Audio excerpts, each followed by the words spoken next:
it's having that feeling that you're designed and meant to do more here and you're not doing it. And I don't want her to have an excuse. So everything I create is designed with her in mind. It's designed to keep it affordable. It's designed to literally spoon feed it to her. It's designed to keep her accountable by the group coaching. It's designed for me to continue to learn. So as I'm learning, I can share more and be of more value to the people that I'm serving. Like it's designed to literally, like I said, give her no excuses. Like I don't want anyone to ever tell me I can't do it because I don't have the resources. I don't have the time. I need a business coach. I need an accountability partner. Hello, I'm right here.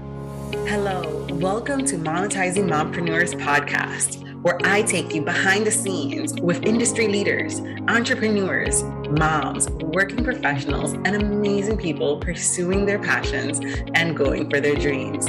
And I'm your host, Linda Mendable. Hey, Becca, welcome to the show. Hey, Linda, so excited to be here today. I am so excited to have you. I am right now on the road going to pick my kids because life just gets entrepreneur. We're doing the best we can with our time and a lot of time that we have. So Becca, can you tell us a little bit about you, your story, and what you do? Yes. Thank you, Linda, again. So I am Becca Feauto. I'm the proud founder of ladybee. And at ladybee, we partner with female founders and content creators to really help them navigate how to tell their stories in a way that connects with their audience. And so we have a very strong emphasis around copywriting for connection, especially when it comes to their social media, their email, and any of their website content primarily. So it's a really fun role I get to play. We do this by coaching women one-on-one. We do this by having people join us in our Hive social community and really just, again, give them tools, assets, templates, all the things that they need, encouragement to really bring out their true inner self so that they're able to put themselves in a position to connect. We're living in a world right now where connection is so important. And I feel like sometimes when we're opening a business, we can hire out website design and graphic design and, some, photography, we can hire those things out to people who are really super talented. But when it comes to writing for connection, that usually at least begins on our shoulders. That's a task that we need to take on. It's hard for us to delegate. So we try to come in and help women, especially, to kind of find out their inner voice or inner story and how they can connect and serve others with that story. That's wonderful, because I've actually been looking for someone like you to sit down with and start talking and unpeeling like my stories, because I know if you don't have like a really clear-cut story, it's really hard to sit down and talk about your story in a really like smooth and easy way when there's so much that has happened and you're trying to process. So when you sit down with a client, what is one of the first things that you take them through? One of the very first things we need to really uncover right away is getting so crystal clear about who it is that they serve and how they uniquely serve her or him, and really get down to the nitty-gritty of what problem that they solve. I think, on the surface, it might sound simple. For example, hair salon might say, well, yeah, we cut and style hair. Like that's what we do. But how we all know, especially women, when we go get our hair done, it is not about the actual cut and color. I mean, on the surface it is, but when we go talk to our gal every month or every 6 months or every quarter, whatever we do, like it's like a therapy session. It's like going and having coffee with your BFF. It is walking out, or maybe walking in feeling one way and walking out feeling another. Like the problem you solve for a stylist, for example, could be like you're giving women complete and utter confidence. You're giving her some higher self-esteem. You're giving her the ability to walk into a room and say, yeah, I just walked in here. Like, look at me, like I'm ready to rock and roll. Like you own the joint. Like there's an empowerment that comes from that. So I challenge people when they say, well, I'm just a this, or I'm just a that, I'm just a barista. I'm like, do you know how incredible I feel every day when I go pick up a cup of coffee? Like it's it's the feeling, like pulling out what it is your customer is actually feeling when they're using, your service, or your product, your service. And so we ask those three powerful questions. They have some sub questions to them too, but really it is that, like, what problem do you solve? How do you uniquely solve it? And who are you solving it for? And when or if they're still struggling with that, I have another exercise I run them through called this, like basically the 7 questions. The 7, like, it kind of helps you get down to your why. So it's like, well, why do you do what you do? Well, I want to make money. Okay. And then it brings them all down. And what they really end up finding when they get to the end of that questionnaire is like, wow, like why I do what I do is because, and then it's something crazy miraculous. It's something so deep and profound, typically to a point where they're like moved by, okay, this is why I get out of bed every morning. This is why. And it's when we know those answers that we can write copy for days. Honestly, everything just begins to pour out of them. That's amazing. And I love what you said about like connection, because, a lot of people think that it's just words, it's just articulating like what they do. But when you say connection, you're really talking about, I guess, like that emotional connection, right? Like, Yeah. what is the transformation? What are people like getting out? Because like you said, a hairdresser, they're getting more than just a style and cut, right? Mm-hmm. Barista, they're changing lives by just being that go-to person, maybe that someone sees every single day and just consistent, and they're always smiling, or they're always happy, and they're always giving them a beautiful cup of, the heart-shaped lattes, you know what I'm saying? So Mm-hmm. like, I think it's so important what you do. And I think people sometimes don't understand the importance of great copy. Sometimes great copy can a bit trump, some design, and I'm a web designer.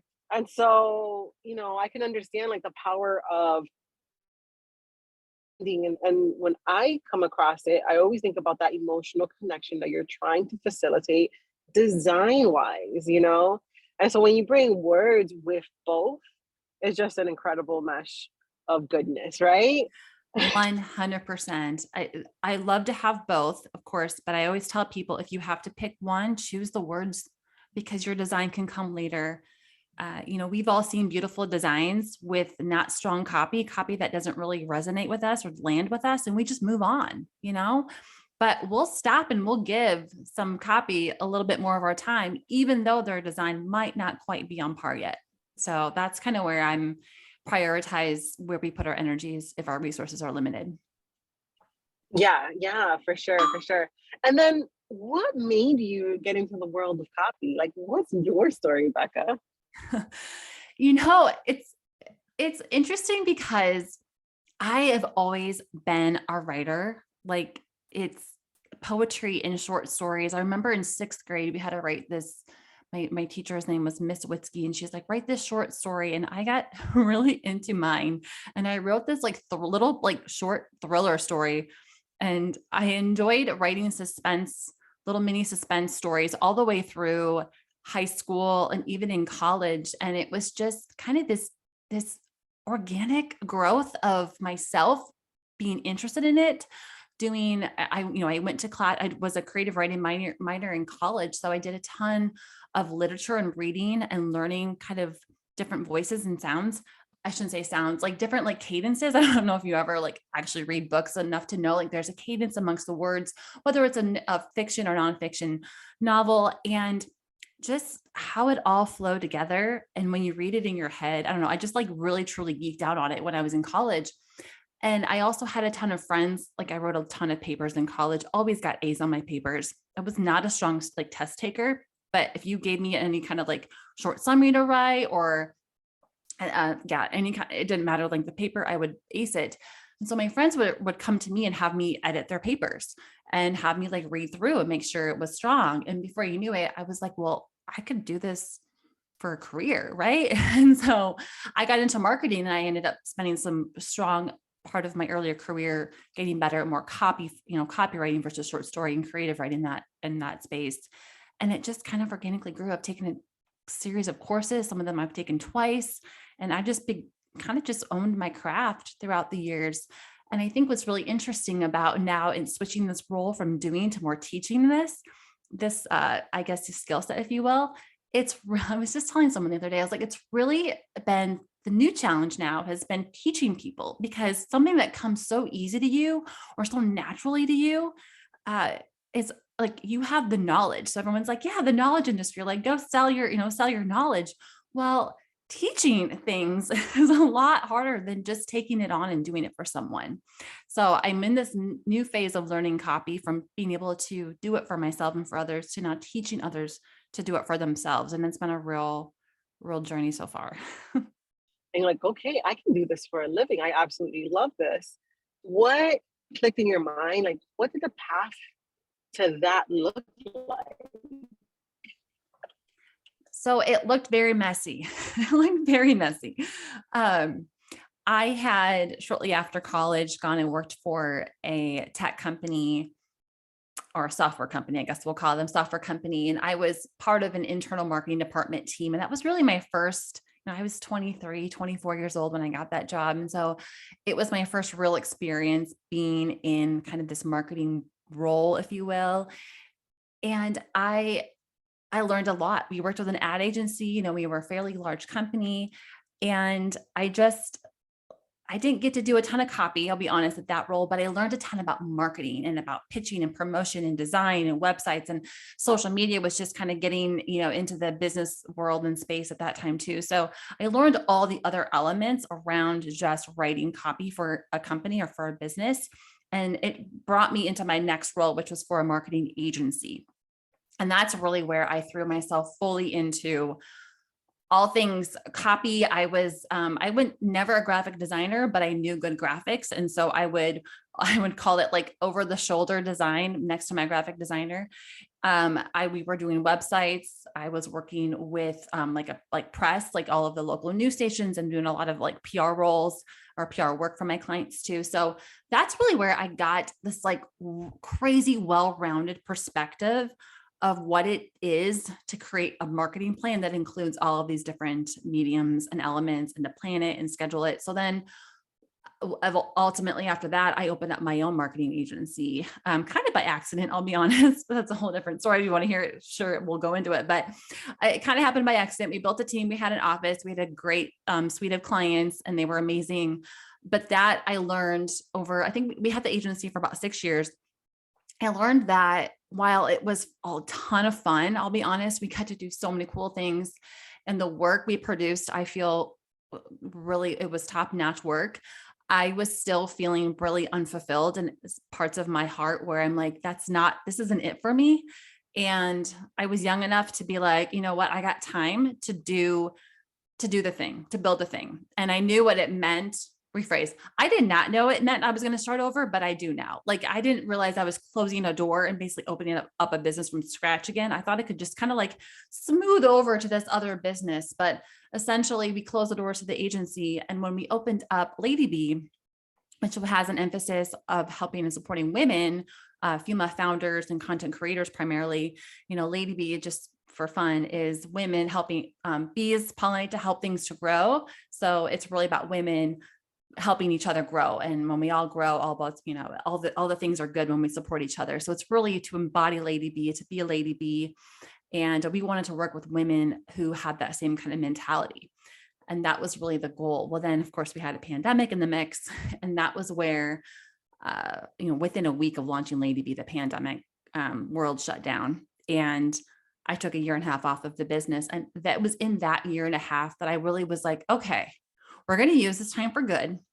We just launched this business that we really didn't know what it was. What do I want to do? And copywriting, writing for connection. Like I found so many times that was just such a big gap. I would scour pages of businesses, companies, female founder organizations that I could serve. And I was like, the common denominator for their struggle, at least what I could see from the outside, was they weren't connecting with their copy. It was very, very vanilla. It was very, very trying to appease to everybody, and not therefore knowing their niche and who they're designed to serve. And I was like, I can help them do that. I can help them do that. So that's kind of where we've evolved over those years, developed the couple things that I shared earlier with the Hive, and just have been really driving home to meet that need. Yeah, that's amazing. Like, so Wow. And that's great background to know, especially like, if someone out here is looking for copy and, to understand that you have that marketing experience and that marketing background and that pitching background, because pitching is Mm, not easy, you no. know? Oh my goodness. Uh, do you work Yeah. with also with pitching, helping clients with their pitch? Or is it primarily with their websites and like marketing assets? Yeah. That's a great question. And I would work with sales teams on pitches, like putting presentations together, it's funny. We started talking about story. Like I was working with an insurance agency with their sales team and they were about to go pitch a client. And I looked at their presentation. This is probably about a year ago now. And I was like, where's your story? Like, where's anything about you besides like the boring biographical crap that none of us really care about, but you just say because you feel like you have to? Like, where's your story? So we worked for, I don't even know, a couple of weeks, a couple of different times on building their story and why they're selling insurance in the first place. Like, what is it? Like, why is it? Like, it's interesting. And there was two of them there primarily that were doing this pitch, and they each had completely different backgrounds, completely different whys, completely different like set of even in seasons of life. And so we worked on building their story into their pitch, and they got it. And I think it was interesting. I'm not saying it was because of their story, by the way, but I think that it's interesting. They had, been in sales for decades of their career, and they're like, no one's ever like brought that up. And I'm like, I don't know. For me, it is about, I'm a highly intuitive person.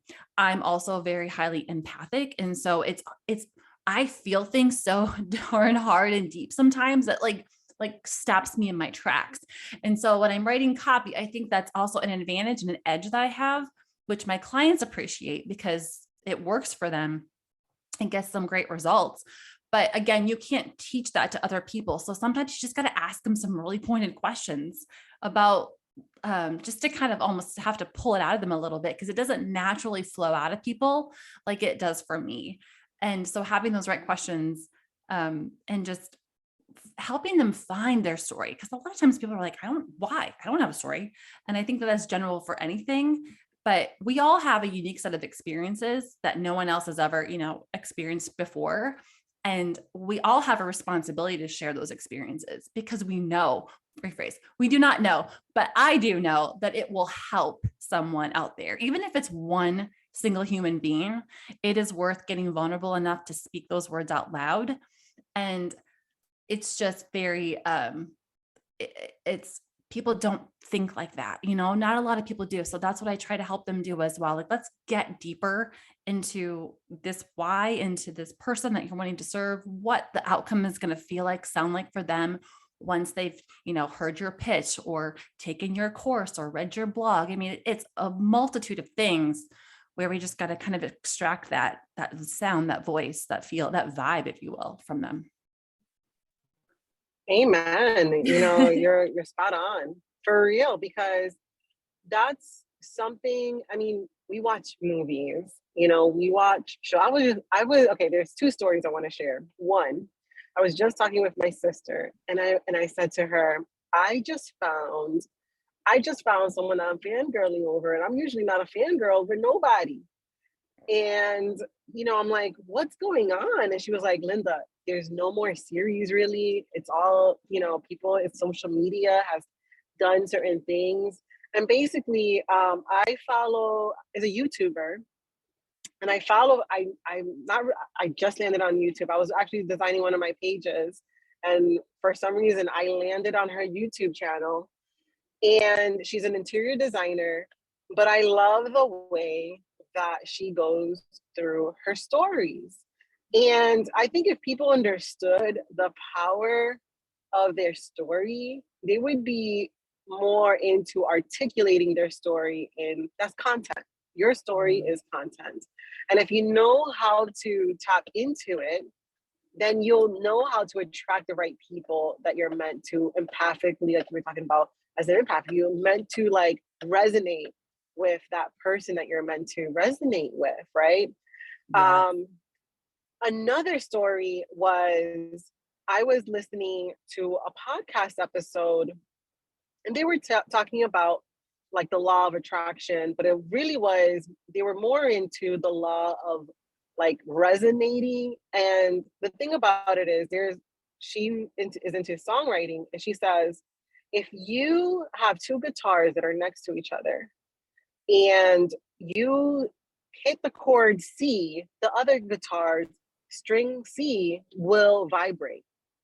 We attract what we resonate with. So what's inside of us, right, will also resonate with someone else. Does that make sense? Like you'll Yeah. get movement in that direction. Isn't that wild?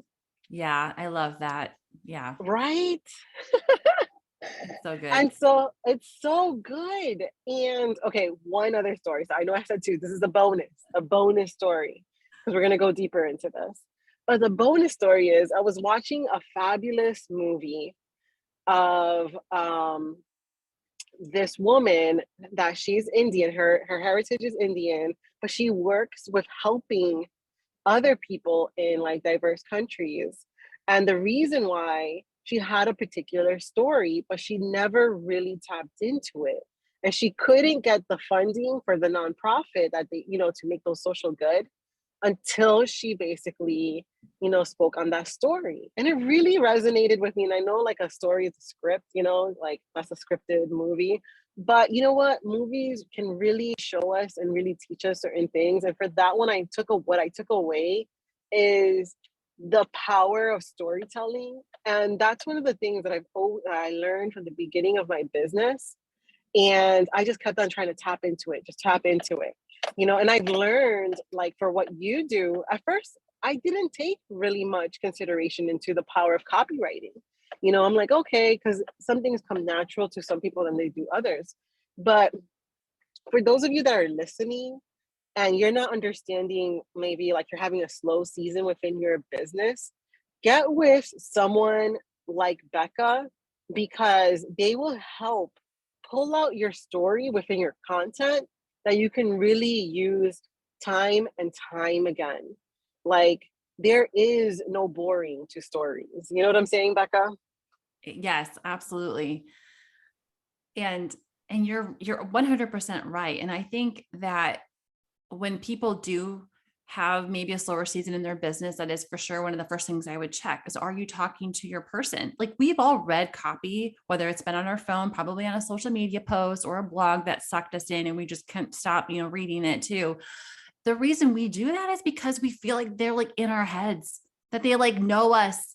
And we are so just excited to be acknowledged. You're with your, usually you're reading a blog on your phone by yourself. And so using a first person, or I'm sorry, second person, like where you're like, you can have this and I get you and I understand you and, let me help you. I mean, those are obviously very basic, kind of boring lines, but the goal is for that is just to understand that when you feel on the other end of that phone or that device, you're connected to that company or that brand, like the association right away goes through the roof. You're just like, oh, I like her. I like her so much. I'm going to follow her.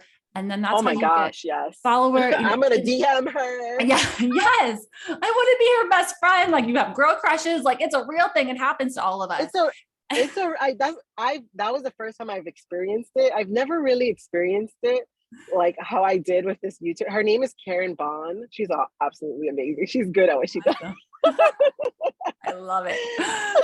But it shocked me. I was like, this is crazy. But man, I've been binge watching her show. I love it. And I've made purchases based on not even knowing the brand, but whether there's a video or again, a long bout of copy that has just sucked me in. And it's an easy yes, buy this template or this workbook or whatever it is, or this mini course for $27, $47. I'm like, shoot, that's easy. Yes. Where's my credit card? And that's what you want to do. You want to have, especially for low ticket offers, you want to make them so easy to just say yes. But what makes it easy for them to say yes is that you have written copy and created a beautiful graphic or something or a video that aligns well with that copy that just really resonates.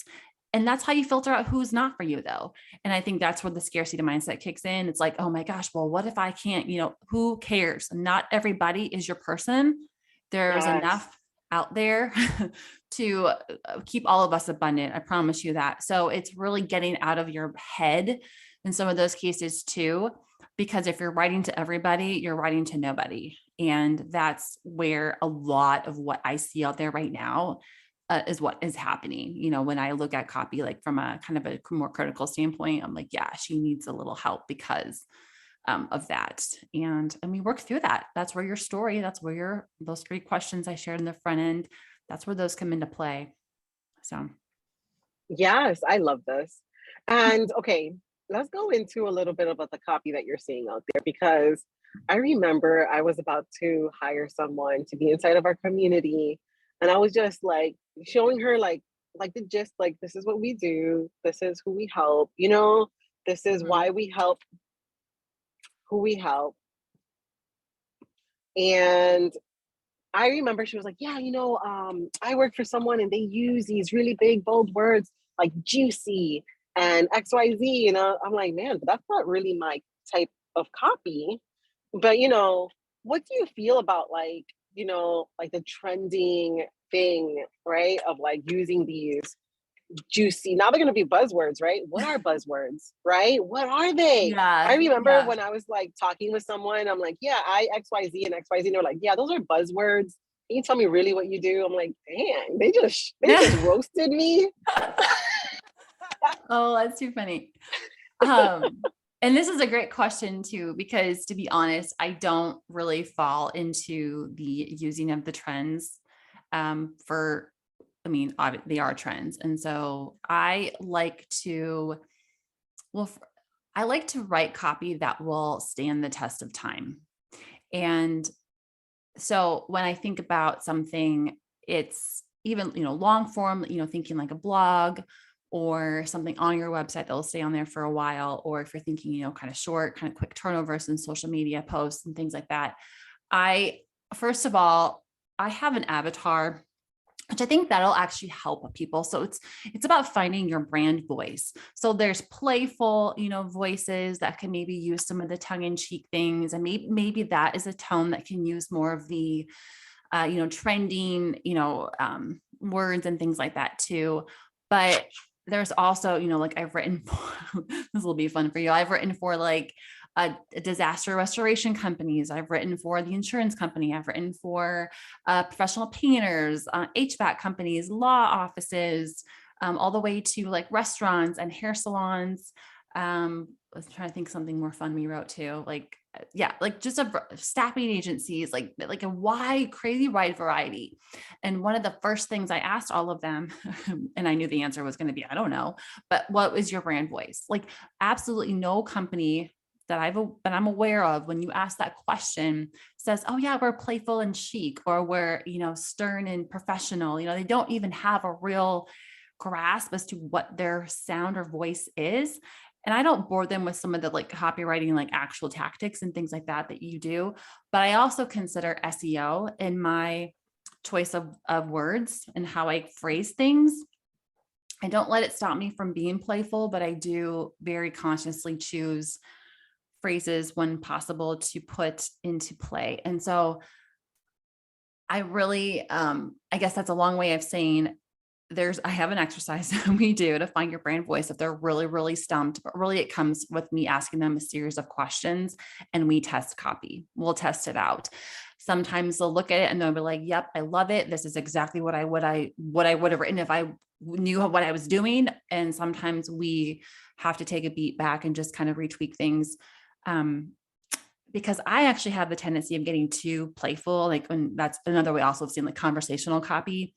So some people are like, I want to keep it more buttoned up and professional. So it's really about finding that voice first, finding out what it is your audience is going to resonate with. If you're too professional and too buttoned up, some people don't like that. And I always tell my clients too, I'm like, I write copy for my business. Like I'm literally sitting across the chair from them or table from them with a cup of coffee in hand and we're having a conversation. And like mine is that like conversational. I literally write it that way. It's like, I get that you can't go that far, maybe if you're a law office, but how close can you come to me with that cup of coffee in hand? And we'll play with that copy. And then of course we test it to see how it performs. And most of the time it actually does pretty well. That's awesome. And that's good to know because SEO is so important. And I think a lot of people don't understand the importance of that.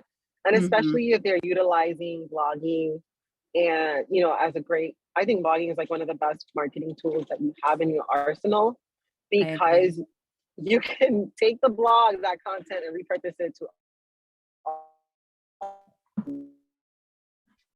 traffic right back to your website where people can get more if they want more, right? You want more Yep. of the story, read it at the blog, right?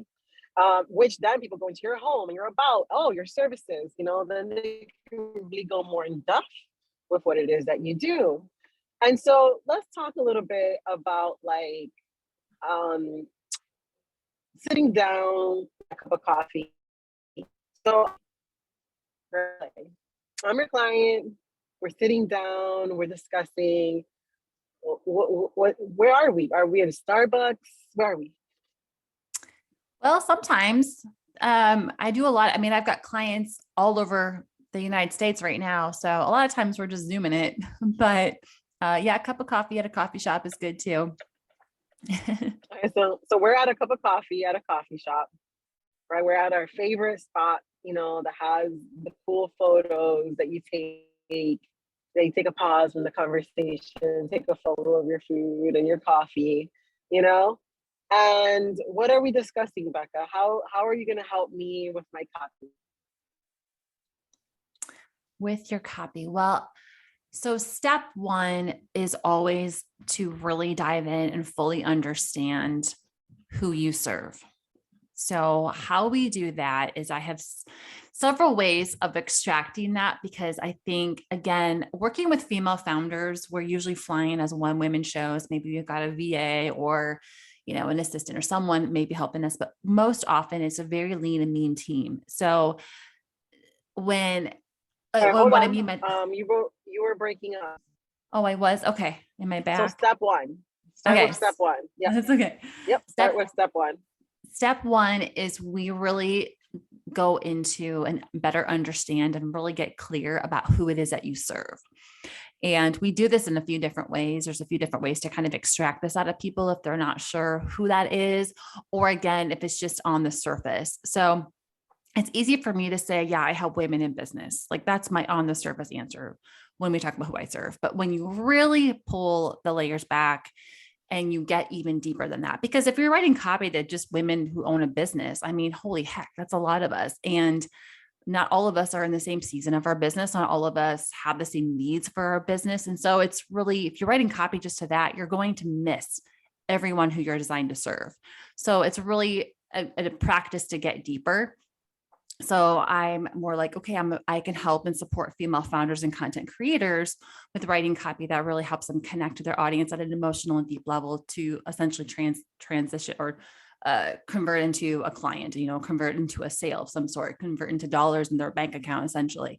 So that is a little bit more specific. So, okay, female founders. So once we get a little bit more clear on who it is, then we dive into why it's important for us to serve her. And this is really where some of the unfortunately or fortunately, depends on how you look at it, kind of deep rooted belief systems come out into play. Because for me personally, and I'll just pick on myself because I'm an easy target for this example, but I watched my mother who had a crazy talent in interior design and photography. She would do some of these things on the side for friends and family, mostly photography. Our house though was always so nice put together. She still has a beautiful home. And she let this talent, in my opinion, die without launching anything with it because she needed the safety and security of a 9 to 5. And I watched her kind of just not pursue a dream for 20 years and go work at a front desk teller job for $12 an hour until the day she retired. And by then I had my own business. I was doing my own thing. I told her I would set up her business. I told her I'd do all of her marketing for free. I told her I would do all these things to help and support her. And she still chose the safer route. And I think about my mom a lot when I think about my avatar. My avatar isn't my mom exactly, but my avatar is someone who is up at 2 a.m. folding laundry because it's the only time of day she's got that's free. She definitely has kids because I'm a mom too. And I know what it's like to run a business and also be a full-time, be a parent along with your spouse in my case, and feel like there's this thing in your It's heart. still hard. It's still Yeah. hard. It's still Yes, hard even with a spouse. Oh my it goodness. is. Well, and that's just it. Like, it's having that feeling that you're designed and meant to do more here and you're not doing it. And I don't want her to have an excuse. So everything I create is designed with her in mind. It's designed to keep it affordable. It's designed to literally spoon feed it to her. It's designed to keep her accountable by the group coaching. It's designed for me to continue to learn. So as I'm learning, I can share more and be of more value to the people that I'm serving. Like, it's designed to literally, like I said, give her no excuses. Like, I don't want anyone to ever tell me I can't do it because I don't have the resources. I don't have the time. I need a business coach. I need an accountability partner. Hello, I'm right here. Like, join the hive for $27 a month. Literally have all that. So I'm like, no excuse. You have templates dropping into your inbox every week. No excuse. So it's kind of like, again, my mom, I'm just like, I hope that if my mom had someone like that in her life, that I could have encouraged her to be like, Mom, go do it. Now, granted, you can argue that I was kind of that person for her, but by then she was almost 60. She had some health things come up. Like, she just wasn't going to pull the trigger and do it anymore. Maybe 10 years before that she would have, but I don't want to watch another woman in my life want something bigger as in fulfillment, financial, feeling purpose, and sit there and say a damn excuse to me because I'm just done with it. That's kind of where I'm at. That's good. That's good to know. Like, Becca will. So don't call me. Don't call me with your excuses. She'll kick you where you need to be kicked. Oh my gosh. That's good. Oh my gosh. Too funny. I will help you. I am 100% here to support. And that's just it. Like, that's really where it lands. And so I kind of, to go back to your question, it's like, we would sit down and we would dissect all of that together. And it might not happen in a single meeting. It might take some, kind of prompting. And then you go and you journal about it. You go think about her. You go and actually, like, I actually have a client right now that we set up a whole strategy and plan for her, which is way more high level than what any of this is we're talking about. But she, one of the things I tasked her with is like, you need market research. Like, you're questioning about what your webinar should be about, and I can't give you that answer. I was like, you need to go do some market research. And so we put a plan in place for her to go do that. So sometimes it's even that it's homework to go learn more about who it is you serve, or learn more about, like, if you think that this is the problem that you solve, but you're still like, I'm not sure. Like, I can't give you that answer, but I can sure give you directions and some other other ways to go learn that answer. So there's a billion Facebook groups out there. There's an opportunity to just go and plant some questions in those groups that are the audience that you want to serve, and just ask, would a webinar about this be helpful to you? Why or why not? And you'll get so many people probably answering you, because we're all here to help each other out. So that sometimes is where we leave things. But as we work through and we figure out who it is we serve and what problems we solve, and we create and write down what outcomes we want. When you know outcomes for your service, if you have an outcome for your course, if you have an outcome for anything that you are producing, that is what we write to. We write to, like, copy around, like, oh my gosh, imagine if after this course you were, you and your husband had this abundant, relationship where he was holding your hand and you guys were skipping down the I don't even know, aisle, not aisle, but like and sidewalk, up, like deliriously happy. At 2 o'clock in the morning. You weren't up at 2 o'clock in the morning folding laundry because he helped.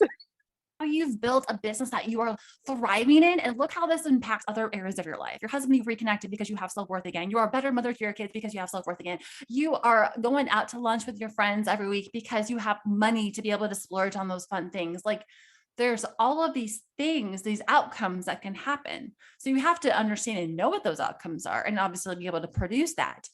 And I think the final thing too is just being able to, And you know, I'm looking into things about like holding those emotions in our body, and I do feel like when we become more aware of not just our emotional state, but also how we feel physically with our emotions, I think we can actually drive those deeper connections and have that deeper understanding that when we do sit down to write our copy or we do sit down to design, we're able to connect more with the people we're meant to serve.